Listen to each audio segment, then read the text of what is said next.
shut a hospital down. All black, white families, red families, Chinese, everybody learned this lesson. That is called family last rights begin. Whether it's the Houston family, the Earl DMX family, whatever family. Family last rights begin. This is hospital protocol all over America, in every facility in America. Hospital protocol family last right starts when the doctor tells you that there's nothing more we can do for your family loved one.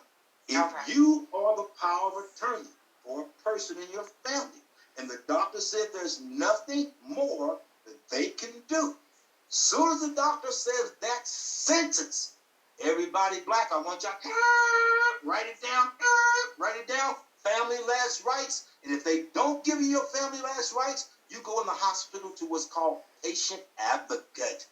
Patient advocate is an office inside the hospital that's there for the rights of the patient and not for the hospital. Did you all hear me again? It's not for the hospital. That person in that office sits in that office. Nobody never knocks on the door and say, help me, my daddy, my mama, my sister need help. They never even go to this office. And that patient advocate person sits in that office and makes $45,000 a year playing chess, bingo, whatever they do. Okay? So it's called patient advocate.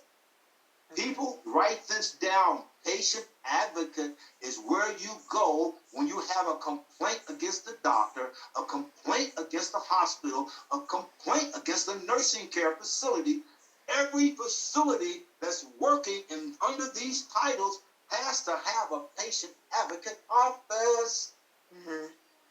You never heard that, have you? No, I haven't. So patient advocate and family last rights. Remember, when the doctor said there's nothing more they can do. For example, sometimes the doctor would say, okay, it's irreversible cancer, irreversible liver cancer, irreversible heart damage. When the doctor says irreversible, that word, that's another word that turns on the light for family last rights in the protocol book. Okay, because when they say irreversible, that's the doctor's statement saying there's nothing they can do to help this liver, nothing they can do to help this kidney, this heart, this bladder. Now you get what we're saying? Because this is your hammer. This is your sword and your shield when you think that there's nothing left can be done. Because a lot of us, we just give up. Some of us don't give out, but we give up. Right. And we give up because we don't know these protocols. We don't know this terminology. We don't know hospital ethics. Right. And so once you know this, you'll understand how to deal with these facilities, okay? Yeah. And also, I want everybody who has family members in hospitals to know this. It's called malpractice, the business that they do, because they are practicing on you. Once again, it's called malpractice because everything they're doing is practicing on you. I'm Dr. Jolly of the church.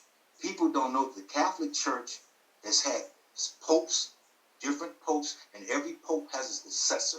And every pope has a doctor of the church. The Catholic Church has this since the beginning. The doctor of the church is only the second position to the pope. The next person in title from the pope down is the doctor of the church. People don't know that.